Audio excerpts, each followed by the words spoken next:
अल्हम्दुलिल्लाहि वकफ़ा वस्सलातु वस्सलामु अला सय्यिदिल अंबिया अम्मा बाद औज़ु बिल्लाहि समीइल अलीम मिनश शैतानिर रजीम बिस्मिल्लाहिर रहमानिर रहीम व क़ौम नूहिम मिन क़ब्ल इन्नहुम कानू क़ौमन फ़ासिकीन। हर किस्म की हम्दो सना अल्लाह रब्बुल आलमीन के लिए जो सारे जहानों का खालिक व मालिक और परवरदिगार है। बेशुमार लातादाद दरूद सलाम आमिना दिलाल पैकर हुस्न जमाल साहिब शरफ़ो कमाल पैगम्बर बेमिसाल हज़रत मुहम्मदुर रसूलुल्लाह सल्लल्लाहु अलैहि व आलिहि वसल्लम की ज़ाते वाला सफ़ात के लिए। नादरीन, ये जो मैंने आपके सामने कुरान पाक की एक आयत तलावत की है, ये सूरह अल-दारियात की 46 नंबर आयत है और इसमें हज़रत नूह अलैहिस्सलाम और उनकी कौम का तज़किरा किया गया है। इससे कबल कौम आद, कौम समूद, मूसा अलैहिस्सलाम के वाक़यात, कौम लूत का वाक़या जो है वाक़यात बयान हो चुके हैं। तो अब अल्लाह ताला ने कौम नूह का जो वाक़या है वो बयान फरमाया है, उसका ज़िक्र किया है। अगरचे ये मुख्तसर है लेकिन फिर भी चूँकि एक दूसरे पैगंबरों की तरह हज़रत नूह अलैहिस्सलाम का भी चूँकि ज़िक्र खैर है, इसलिए हम ज़रूरी समझते हैं कि इस पर भी गुफ्तगू की जाए। तो अल्लाह ताला फरमाते हैं कि वह कौम नूह मिन क़ब्ल इन्नहुम कानू कौमन फ़ासिकीन, और इससे पहले हम नूह की कौम को हलाक कर चुके थे, बेशक वो नाफरमान लोग थे।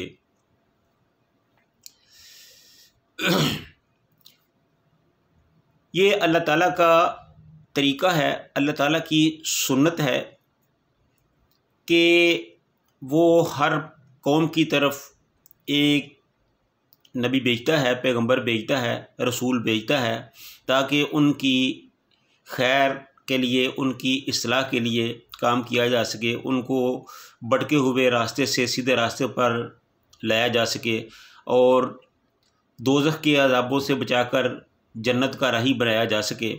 तो इसी तरह नूह अलैहिस्सलाम को भी अल्लाह ताला ने उनकी कौम की तरफ पैगंबर बना के भेजा। और नूह अलैहिस्सलाम की तख़सीस ये है कि ये अल्लाह ताला के 5 उलुल अज़म पैगंबरों में शामिल होते हैं, शुमार होते हैं, जिनका अल्लाह ताला ने ख़ुसूसी तौर पर ज़िक्र किया है, जिनमें एक ख़ुद हज़रत नूह अलैहिस्सलाम है, एक हज़रत इब्राहीम है और एक हज़रत मूसा अलैहिस्सलाम, फिर हज़रत ईसा अलैहिस्सलाम और ख़ुद हमारे प्यारे नबी हज़रत मोहम्मद सल्लल्लाहु अलैहि व आलिहि वसल्लम।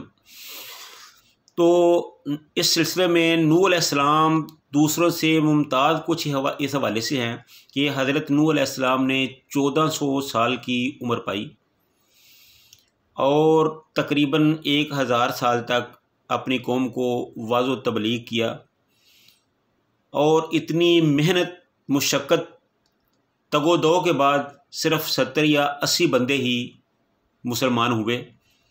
तो जब नूह अलैहिस्सलाम ने इस सारी सूरत हाल को देखा तो वो इंतहाई मायूस हुए और अल्लाह ताला से दुआ की कि ए अल्लाह, तुझे पता है कि मैंने एक अरसा इस कौम से गुजारा है और एक तवील अरसा तक मैंने इस कौम की खिदमत की है, इनको राह रास्त पर आने की तबलीग की है, इनको तेरा पैगाम सुनाया है, लेकिन ये ऐसे बिगड़े हुए हैं कि ये कोई अच्छी बात सुनते ही नहीं और इतनी कोशिश कावश के बावजूद ये सिर्फ़ 70 या 80 बंदे मुसलमान हुए हैं।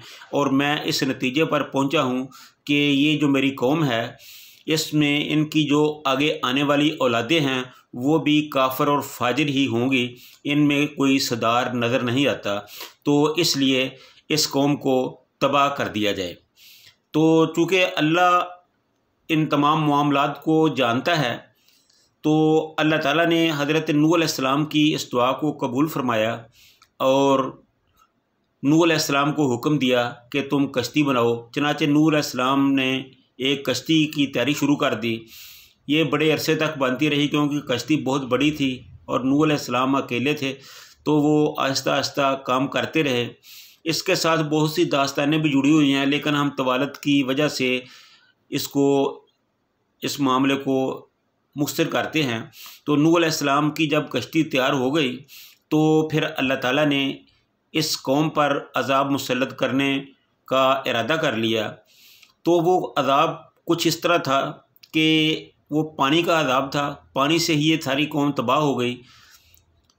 तो कुछ तो पानी जो था वो ज़मीन से निकलना, और ज़मीन से भी ऐसा पानी निकला कि वो चश्मों और फव्वारों की सूरत में बहुत ज़्यादा पानी जो है वो निकला, जिसका कोई शुमार नहीं था। और इसी तरह आसमान से भी बेपनाह पानी बरसा, और वो देखते ही देखते जो पानी था वो पहाड़ की चोटियों तक जा पहुंचा। तो ऐसी हालत में एक नूह अलैहिस्सलाम की कश्ती थी और एक पानी था, इसके अलावा कोई और चीज़ बाकी ना थी। तो हज़रत नूह अलैहिस्सलाम ने देखा कि सामने पहाड़ पर उसका बेटा है। तो नूह अलैहिस्सलाम ने अपने बेटे से कहा कि ऐ मेरे बेटे, आ जाओ, मेरी कश्ती में बैठ जाओ, मेरे साथ शामिल हो जाओ। आज जो मेरी कश्ती में बैठ जाएगा वही बचेगा, जो नहीं बैठेगा वो ख़त्म कर दिया जाएगा। तो उसने कहा कि अब्बा जान, मुझे तुम्हारी इस ऑफ़र की ज़रूरत नहीं है, मैं जूदी पहाड़ जो सबसे ऊंचा पहाड़ है उसकी चोटी पर चढ़ जाऊंगा, तो इसलिए मुझे इनकी ज़रूरत नहीं है।